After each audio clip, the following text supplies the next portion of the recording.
You've probably heard negative things about Cade Klubnik since he was drafted by the Jets in the 4th round, but Klubnik is actually a really good QB, is a lot like another NFL quarterback in Jared Goff. The two are very similar in terms of playing style, strengths, and weaknesses, but Cade Klubnik is much better than Goff in a few key areas that are actually what holds back Jared Goff today. So today we're going over how these guys are like and the areas where Klubnik is an improvement over Jared Goff.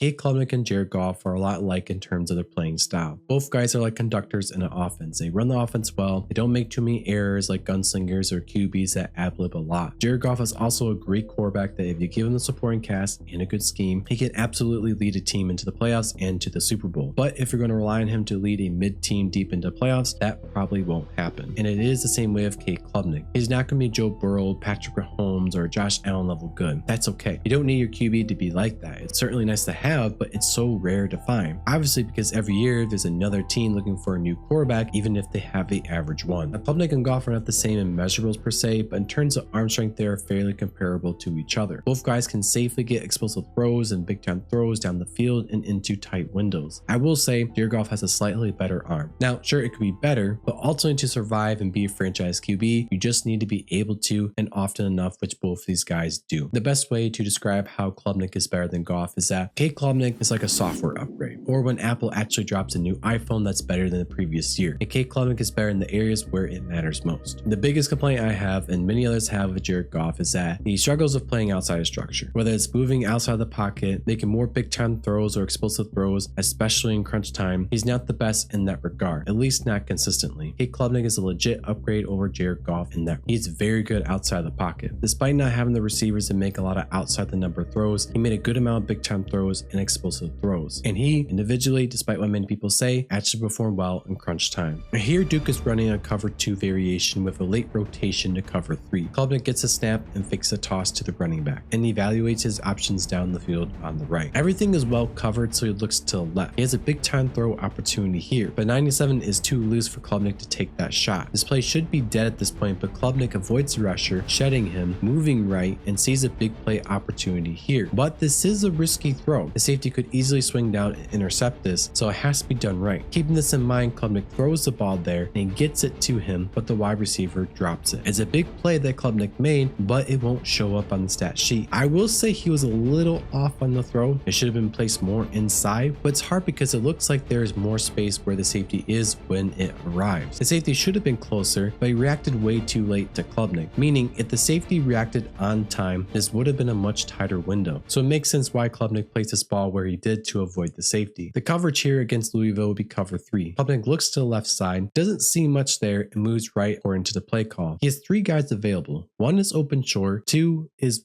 being taken out by the defensive back, and 3 is about to come toward Klubnik. Klubnik, however, has a defender roaring towards him. He jukes him out to throw to the comeback route. It's a low throw, but as you see, the defender's all over the wide receiver, so it needs to be to some extent. Otherwise, it's going to get knocked loose. Klubnik overdoes it, but it's still good playmaking by Klubnik nonetheless. Now Klubnik is backed up against the red zone with it being 3rd and 10. It looks to be cover 3. Again, pressure comes through the middle from the start, and Klubnik has to move from where he is in the pocket to buy some time. He sprints right to see the wide receiver running back towards him on this original comeback route. With pressure closing in, Klubnik throws it, and it's dropped by the wide receiver. It's a good throw outside of structure and on the run in a critical situation. This isn't going to be your usual out of structure play, but it proves Klubnik's willingness to make explosive throws, which generally are considered out of structure. Louisville's running cover 3. Getting the snap, Klubnik looks at the middle and doesn't see Williams going to be open or the deep ball open, but he sees number 1 going to be. This will be a tight window throw. Klubnik makes it anyway, throwing with perfect precision. He makes his throw with no room for error, literally no room at all, creating an explosive play. On the very next play, Louisville is running cover 6. Nothing at first looks open on the left, so Klubnik looks to the right. Now I'm unsure if 22 is running a choice route or an option route where he either runs a comeback or go, depending on whether he has leverage or not. But if he continued on to run the go, it would have been open. He ultimately runs a comeback route and the corner has it well covered. Klubnik looks left in time to see the edge rusher ready to pursue him, so he moves right up into the pocket and throws to the receiver open in the zone. It's solid playmaking and excellent processing by Klubnik. Jared Goff is your classic can't be genuine threat in the run game. Cade Klubnik can be though. Much like Jackson Dart, Klubnik is a piece in the run game to keep defenses honest. But what he is significantly better at than Dart with scrambling scrambling or on QB design run plays is protecting himself. And that's a serious flaw with Jackson Dart. He's the idiot for plowing into defenders constantly. Klubnik avoids contact to keep himself safe. He slides when needed and does take contact when necessary. At Clemson, they designed a QB run package around Klubnik, and he was pretty lethal at times when it was used appropriately. I do feel that they overused him in the run game and had weird play calls where they called QB run plays over and over again, especially in the red zone. And personally, I hated that. He shouldn't be used that way either. He's by no means Lamar Jackson or Jaden Daniels. He's a pocket QB, can play outside of the pocket, take off scrambling, or have some pieces in the run game. And it is a significant plus that Cade Klubnik can do something on the ground. Duke is going to run a cover 7 variation. These two guys look open, but it isn't. It's a trap. These two safeties are specifically there to get the ball. Pressure is coming, a big boy, and Klubnik has to deal with him right away. After doing so, there still isn't a good option. This corner is preventing Klubnik from going there, and this defender is ensuring this guy is locked up. And now Klubnik has 2 more guys. It never ends. He easily avoids him and runs all the way to the first down. A fantastic job of navigating the pocket and getting a solid game out of the situation. He also did this appropriately, not leaving the pocket unnecessarily. Clemson is down by 1 point and they need to get into field goal range to have any kind of shot. Klubnik needs to get the first down because it's 4th and 5. Before the play even starts, the edge rusher is over the line and flags are thrown, but the play continues. Klubnik, despite being under immediate pressure, flows through the pocket, narrowly escaping. He then outruns 2 defenders and gets the first down. It's an impressive scramble given the timing and down the play, plus the edge rusher having that head start. Now Clemson is in the red zone and is 4th and 3. Klubnik is under center and it's going to be play action, but South Carolina defenders are not fooled whatsoever, and Klubnik is in trouble right away. He tries to juke out the big boy, but in the process he fumbles the ball by not securing the football properly. It's a turnover replay, but Klubnik, while stumbling, scoops up the ball and somehow outruns the defender to the pylon for the touchdown. Despite messing up big time in a critical situation, he redeems himself in the biggest way. Jared Goff at the NFL level has struggled a bit with his play while under pressure, and I know comparing Goff, who's been playing in the NFL and has a long career of playing in it, is a different level than what Klubnik was playing against in college. It's totally different atmospheres, and I do realize that. These are consistent issues that Goff struggles with, and if he had the out of structure ability, the mobility, the good play while under pressure that Klubnik has, he would be a much better QB and in that top 10 range. Now with Klubnik, he was great while under pressure. I don't know why people are saying that he isn't. He's actually really good. Elite, in fact, in 2024, and his play while under pressure did drop in 2025.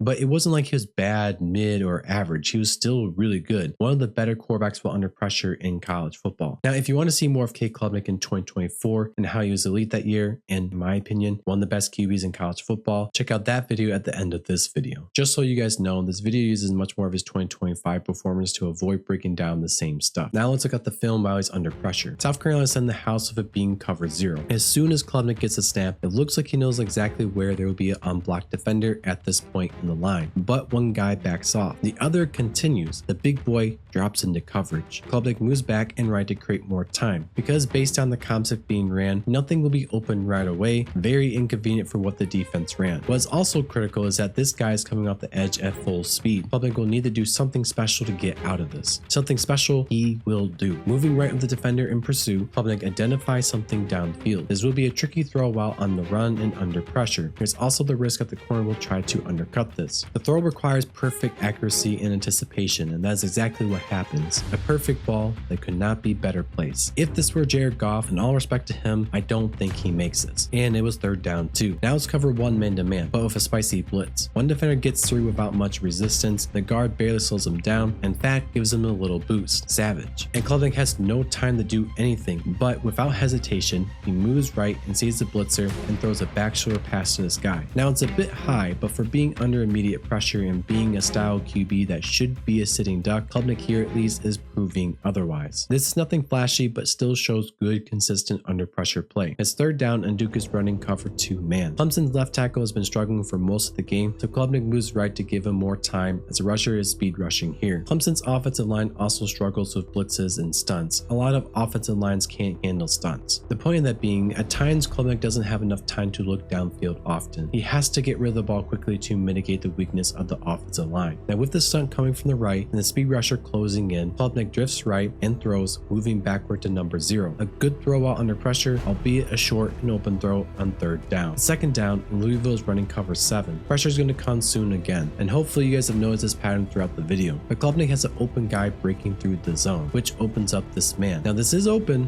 wide open from the looks of it, but make no mistake, this is a difficult throw while under pressure, because Klubnik is going to have to properly split the safety and the corner, all while being under pressure. It's an anticipation throw that needs correct placement, with the rusher grabbing Klubnik's legs as he's throwing this. It comes in a little high, but it is a good throw given how it has to come in, and the wide receiver secures it for a big time throw. It's a ballsy throw to make by any QB because of that tricky placement, but it's even more impressive that it is under pressure. I clearly like Cade Klubnik a lot, and I think he can be a franchise QB as long as he's properly developed and not thrown into fire per se. He won't be in that elite top 5, top 10 range, but he is capable of having years like that if he has a proper supporting cast around him, a lot like Jared Goff and Dak Prescott. But as I said earlier, this isn't the only good stuff from Cade Klubnik. I made another video of how Cade Klubnik is a hidden gem in this draft class, using many examples of his best year in 2024. Check out that video here, or if you already watched that, then what about another QB that I thought was better than Klubnik based on the projection of having more playing time? Ty Simpson, though heavily debated, was a great selection by the LA Rams, and he is a great QB prospect. Check out all the reasons why I think he is a good selection by the Rams right here.